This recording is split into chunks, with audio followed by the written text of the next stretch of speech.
Okay, Assalamualaikum dan selamat sejahtera. Ini cikgu akan buat ulang kaji cara untuk menjawab soalan nyata kewangan berikan tunggal.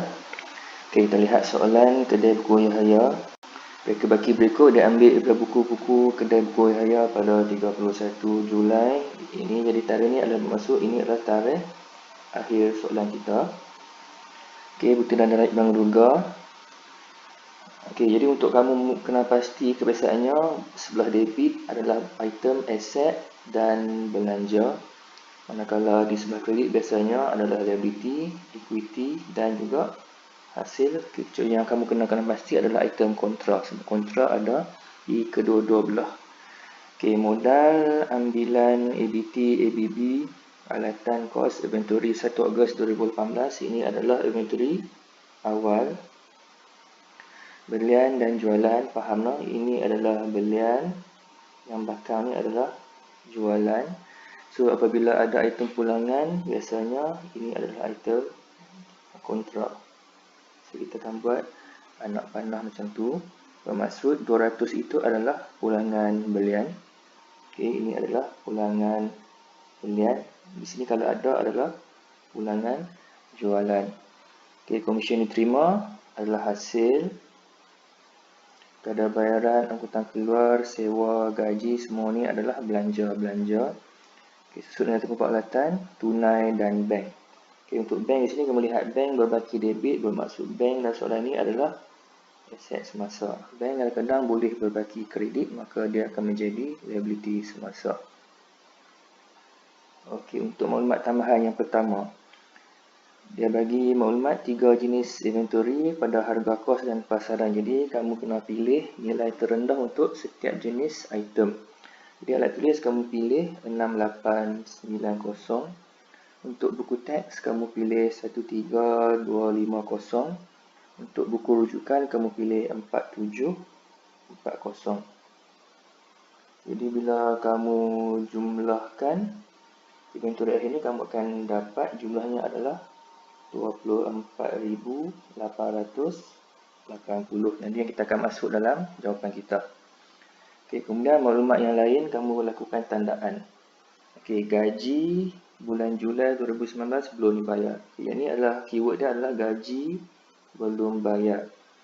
Jadi angka yang akan menerima pelarasan di Imam Ruga adalah gaji. Jadi kamu warnakan gaji dan juga angkanya.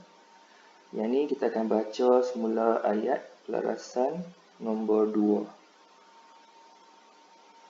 Okey, sewa prabayar 300. Kata kunci dia sewa prabayar.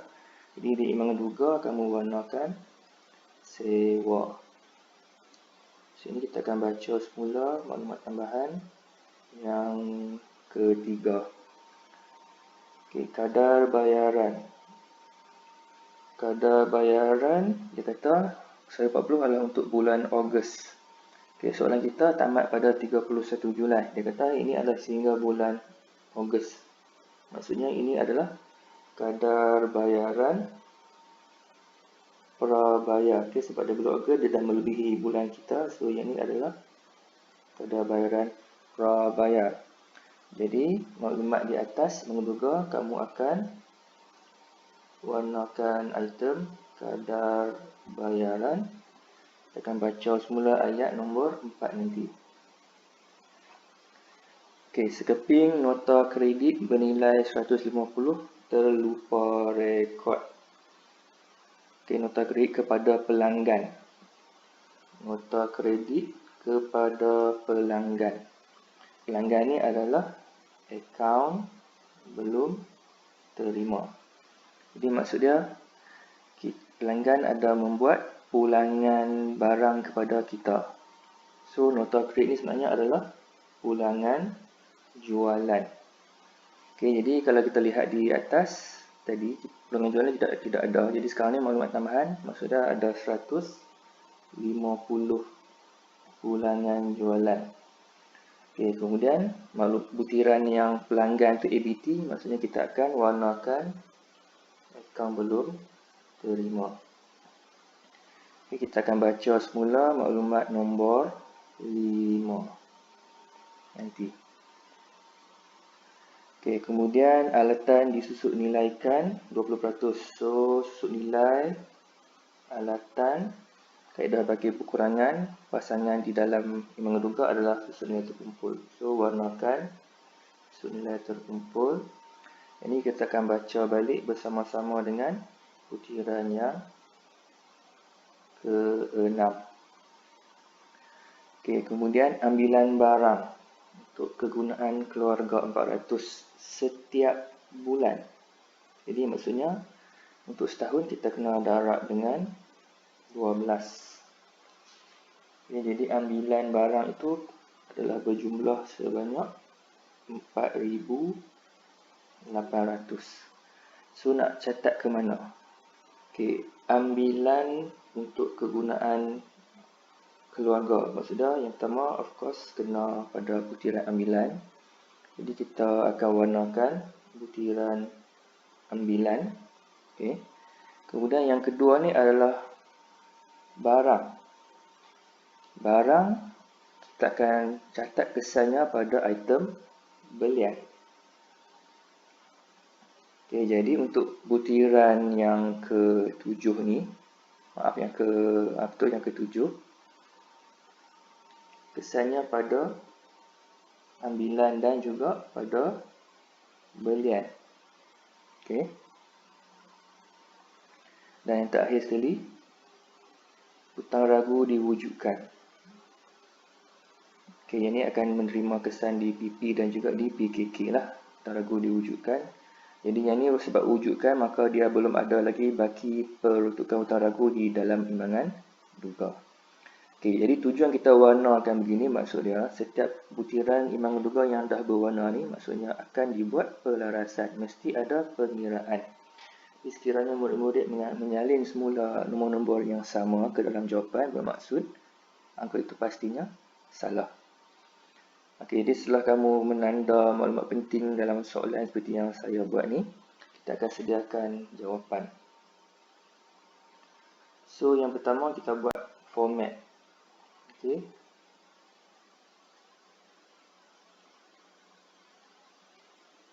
Ternyata soalan sebut apa tadi?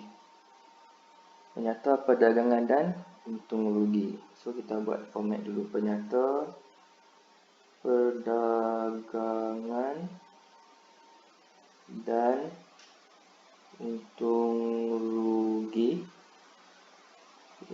bagi tahun berakhir 31 Julai 2019.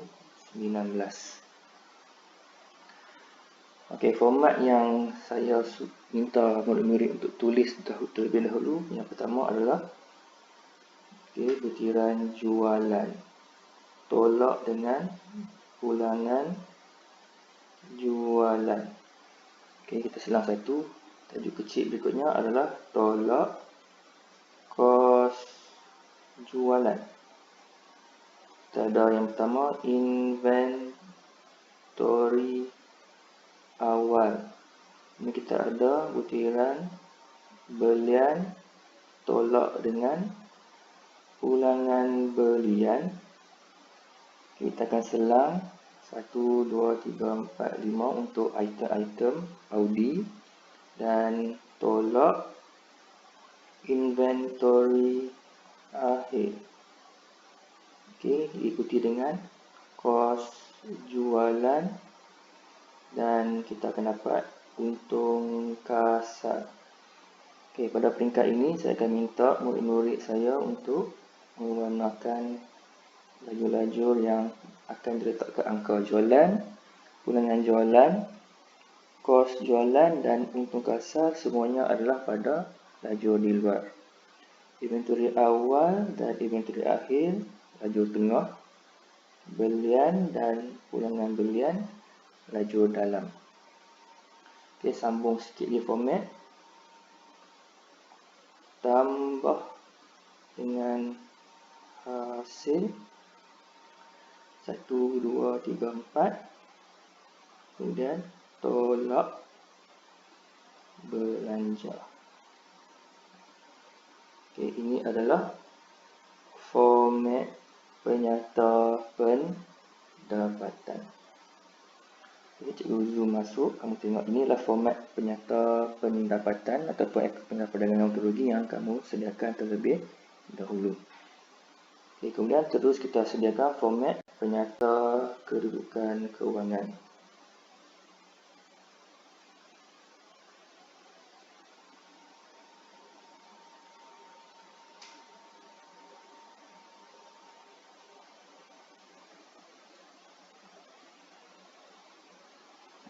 Atas sekali adalah aset bukan semasa. Di lajur pertama kita ada kos, kemudian ada susut, nilai terkumpul, dan di hujung ni kita ada nilai buku. Saya akan selang lebih kurang dalam 4 baris. Ini kita buat tajuk kecil berikutnya, itu aset semasa. Butiran yang pertama yang memang akan ada adalah inventory akhir. Ini kita sambung dengan account belum terima. Kita sediakan ruang untuk tolak dengan peruntukan. Hutang ragu. Dan selang satu kita buat untuk butiran bank dan tunai. Saya akan selang 1, 2, 3, 4 untuk butiran lain daripada maklumat tambahan. Kemudian buat tajuk kecil, tolak dengan liability semasa. Butiran wajib yang pertama adalah account belum bayar. Selang 1, 2, 3, 4 untuk maklumat tambahan. Dan kita buat tajuk kecil, iaitu modal kerja. Yang ini adalah jumlah aset semasa tolak dengan liability semasa. Ingat, modal kerja itu bukan jumlah. Baris selepas modal kerja itu baru baris jumlah. Di sini juga cikgu minta murid-murid cikgu untuk mewarnakan lajur. So, inventory akhir di tengah, akaun terima dan hutang ragu adalah lajur yang dalam, bank dan tunai dan seterusnya adalah di lajur tengah. Akaun belum bayar di lajur dalam, modal kerja adalah di atas jumlah. Kemudian sikit lagi format, kita ada equity pemilik.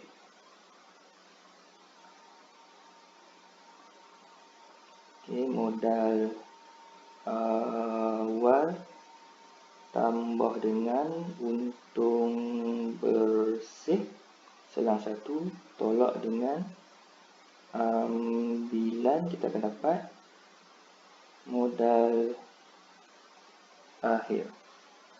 Itu adalah format penyata kedudukan keuangan yang kamu sediakan terlebih dahulu. Mengikut sistem cikgu akan minta murid-murid cikgu untuk masukkan beberapa nombor yang terawal dulu. Jadi, ini nombor 1, ini nombor 2, ini item nombor 3, ini item nombor 4, ini item nombor 5, inventory akhir item nombor 6, dan juga inventory akhir di PKK adalah item nombor 7. Cikgu akan minta murid-murid cikgu untuk masukkan angka-angka itu terlebih dahulu. Ini caranya. Kita tengok soalan. Jualan. Jualan dalam soalan tidak ada warna, jadi kamu terus salin balik. 77860. Pulangan jualan terlihat di soalan yang 150 maklumat tambahan. Jadi terus kamu masukkan sekarang ni dengan jualan 150. Inventory awal daripada soalan 23760. Belian. Belian ada warna. So kita akan baca semula maklumat tambahan yang ke-7 tadi. Ambilan barang maksudnya akan menyebabkan belian ditolak. Jadi kamu buat pengiraan di sini. Belian 52740 soalan kita tolak dengan 4800. Maka belian sekarang berjumlah 47940. Okey. Kemudian kita masukkan pulangan belian. Pulangan belian soalan berjumlah 200. Okey, inventory akhir daripada pengiraan kita tadi kita masukkan 24880 di sini dan juga di dalam PKK 24880.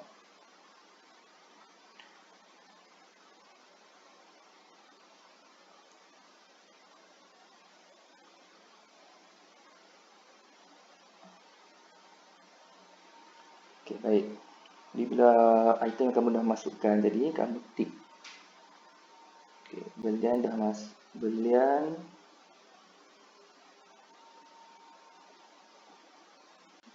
dah masuk, jualan dah masuk, pulangan dah dimasukkan. Okey, inventory awal dah dimasukkan. Inventory akhir pun sudah pun dimasukkan. Okey, jadi di mana kamu nak sambung? Seluruhnya kita lihat daripada item yang pertama dalam imbangan duga. Okey, modal 50,600 tidak ada warna. Jadi terus kamu pergi ke PKK. Aku masukkan balik di sini. Modal awal 50,600. Okey.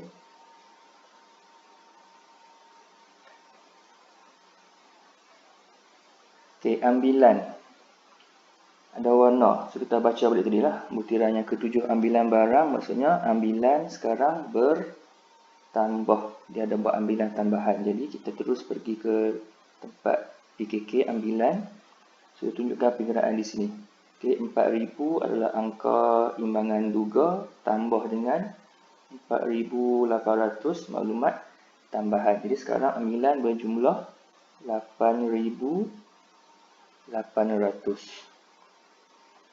Okey.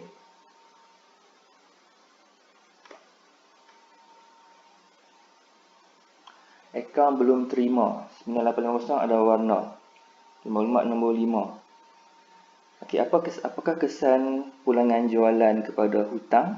Ini bermaksud akaun belum terima akan ditolak dengan nilai pulangan jualan. Jadi kita terus pergi ke PKK. Okay, kita dah sediakan ruang tadi, so kita tunjukkan pengiraan. 9850 angka imbangan duga, kita tolak dengan 150 pelarasan, maka sekarang akaun boleh terima berjumlah RM9,700. Okay, jadi akaun boleh terima dah siap. Okey, dua item berikutnya adalah item tidak ada warna, tidak ada pelarasan. Akaun belum bayar dengan alatan kos. Jadi terus kamu pergi semula ke PKK. Kita masukkan di tempat-tempat yang ada lah. Di akaun belum bayar, kita salin balik angka soalan 4380. Dan untuk aset bekas masa, kita masukkan nama aset itu alatan. Dan kamu tulis pada nilai kos 25,000 tersebut. Okey, pada nilai kos. So, dua item ni selesai. Kita sambung di komisen diterima. Itu item hasil tidak ada pelarasan. Kita terus ke sini dan masukkan item komisen diterima sebanyak 440. Okay, kadar bayaran berwarna maklumat tambahan yang keempat. So, kadar bayaran prabayar. Okay, apabila kita ada item prabayar bermaksud belanja itu adalah belanja bulan hadapan, maka kadar bayaran kita perlu tolakkan dulu. Jadi sekarang ni kadar bayaran adalah belanja. Kita terus ke sini item belanja. Okay, masukkan kadar bayaran. Kita tunjukkan kiraan 2680 tolak dengan 140, maka kita masukkan kadar bayaran sebanyak 2540. Ok, Okey, jadi kadar bayaran dah dimasukkan. Okey, di sini kamu ada dua pilihan lah. Sama kamu boleh terus buat item kadar bayaran prabayar. Jadi kalau kita nak buat terus, kadar bayaran prabayar ni adalah aset semasa. Kita boleh terus ke PKK. Kamu masukkan kadar bayaran prabayar di bawah item tunai tersebut. Okey, kadar bayaran prabayar dapat 140. Okey, jadi maksud dia butiran yang ke-4 pun kamu dah boleh tick. Okey, angkutan keluar tidak ada warna. Okey, kamu jangan keliru, angkutan keluar ni bukannya item Audi, dia adalah belanja. Ini masukkan di bawah belanja, itu angkutan keluar.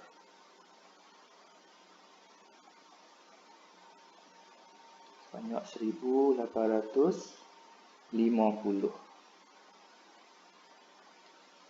Okey, sewa berwarna. Nombor 3. Sewa prabayar. Okey, dia sama macam kadar bayaran tadi. Belanja prabayar, maksud dia sewa kita akan ditolak. Jadi kamu pergi ke tempat belanja.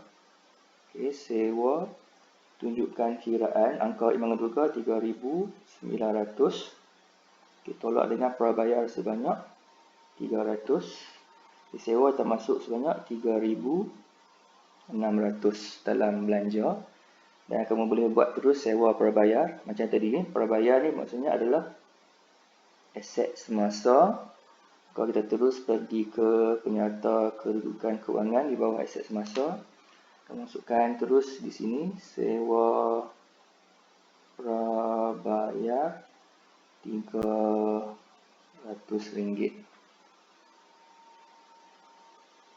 Okey, jadi item sewa boleh tick. Maklumat tambahan nombor 3 pun boleh tick. Okey, yang berikutnya item gaji. Maklumat tambahan disebut di bawah gaji belum bayar. Maksudnya belanja Julai belum bayar, bermaksud gaji akan kita tambah. Jadi terus ke tempat belanja. Okey, gaji. Di angka soalan 5,500 tambahkan dengan 500 belum bayar, maka kita dapat belanja gaji sebanyak RM6,000. Okey, kamu boleh pilih untuk buat terus yang pelarasan dia belum bayar. So belum bayar adalah liability. Okey, jadi di sini liability semasa terus masukkan gaji belum bayar sebanyak RM500. Okey, maklumat tambahan gaji pun boleh ditanda. Okey, bila kita sampai ke item susut nilai terkumpul, jadi kamu nak faham satu benda. Susut nilai terkumpul memerlukan kita mengira belanja susut nilai terlebih dahulu. Jadi kita akan buat item belanja susut nilai terlebih dahulu. Okey, alatan susut nilai 20% mengikut kaedah baki berkurangan. Jadi kamu datang ke tempat belanja dulu. Jadi kita masukkan susut nilai alatan.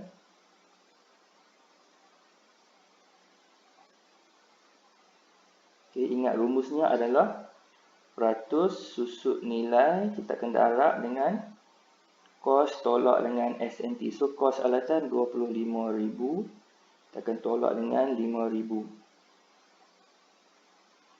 Okey, jadi 25,000 tolak 5,000 dapat 20,000. 20,000 kali dengan 20%, maka susut nilai alatan berjumlah RM4,000. Okey, jadi selesai kita mengira belanja susut nilai, kita tengok balik. SNT sedia ada adalah RM5,000, yang ini akan kita tambah dengan RM4,000. So kamu terus pergi ke penyata kedudukan kewangan di sini dan terus masukkan nilai alatan adalah sebanyak RM9,000. Pastikan ini adalah jumlah imbangan duga ditambah dengan pengiraan kamu. So terus kamu tolak, okey, kos tolak dengan SNT. So nilai buku kamu akan dapat RM16,000. Okey, selesaikan sampai dapat nilai buku. Okay, jadi boleh tick. maklumat tambahan nilai pun boleh tik. Okey, tunai dan bank tak ada pelarasan, boleh salin balik tu ke sini semula. PKK tunai sebanyak 1230, bank sebanyak 7970. Okey, tunai bank boleh tik. Okey, sekarang kita go through maklumat tambahan, kok ada yang tertinggal. Okey, yang saya belum tik nombor 5. Sebenarnya nombor 5 pun sebenarnya dah selesai. ABT tadi kita dah buat. Dengan jualan pun kita dah masukkan. So, yang ni dah siap. So, tinggallah maklumat tambahan yang terakhir. Peruntukan tak ragu diwujudkan. Ingat semula bila PHR diwujudkan, dia bersifat belanja. Jadi, mula-mula macam mana nak kira PHR? Kita kena kira berdasarkan kadar peratus daripada baki akaun belum terima. Jadi sebenarnya kamu lihat di sini dulu. Jadi bahagian PKK akses masa. So kita tengok soalan kata 4%. So kamu tulis 4%. Tekan darab dengan akaun belum terima yang terkini iaitu 9,700. Maka kita akan dapat jumlah PHR adalah 388. Di sini kita tolak siap-siap 9,700 tolak 388, kita akan dapat ABT bersih 9312. Okey, PHR diwujudkan bermaksud angka PHR di sini akan sama dengan angka belanja. Sebab angka lama tidak ada lagi. Jadi kamu terus kembali ke PP, di bahagian belanja, kamu masukkan butiran hutang ragu. Okay, angka yang sama iaitu sebanyak 388. Okay, jadi semua maklumat kita dah ambil kira rasanya. Okay, ambilan pun kita dah buat. Belian pun kita dah buat. Okay, jadi semua maklumat tambahan kita dah selesaikan. Jadi bila kamu dah selesai semua maklumat, kamu sekarang perlu untuk menyambung selesaikan kiraan. Jadi mula-mula kita tengok pada jualan, tolak siap-siap lah. Jualan, tolak pulangan jualan dapat 77710. Okey, belian, tolak pulangan belian. Kita bawa angkanya ke tengah, 47740. Okey, so inventory awal kita akan tambah dengan belian. Kita akan dapat jumlahnya 71,500. Dan untuk mengira kos jualan, kita akan tolak dengan inventory akhir. Maka angka bawa ke tempat yang kita dah warna tadi. 71,500 tolak 24,880, kita dapat 46,620. Okey, kos jualan. So, nak kira untuk kasar, jualan bersih tolak dengan kos jualan. So, untuk kasar kita dapat RM31,090.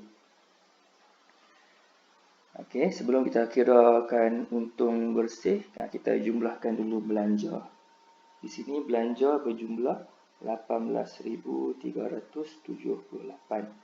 So, pengiraan ini adalah untung kasar tambah dengan hasil dan tolak dengan belanja. Okay, kita akan dapat 13152. Okay, angka positif bermaksud kita akan dapat untung bersih.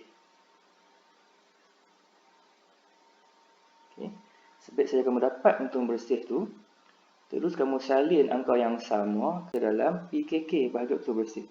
13,152. Jadi kamu boleh kira yang ikuti pemilik dulu.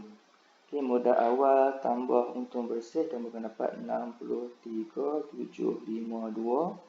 Tolak dengan ambilan, kita akan dapat 54,952. Okay. Sekarang ni kamu sambung di mana? Kamu sambungkan di bahagian tengah dulu. Nak mengira modal kerja. Okay, ingat jumlah aset semasa, kamu kena kekalkan di tengah ini. Jumlah liability semasa kamu akan bawa ke tengah ni. Jadi jumlah aset semasa adalah sebanyak 43,832. Okay, jumlah liability semasa adalah 4,880. Untuk mengira modal kerja adalah aset semasa tolak dengan liability semasa. Okay, walaupun kita dah lebihan baris, bawa angka itu ke baris modal kerja yang kita dah sediakan. So, kita dapat 38,952. Okay, dan akhir sekali, kita akan jumlahkan modal kerja dan juga aset bukan semasa.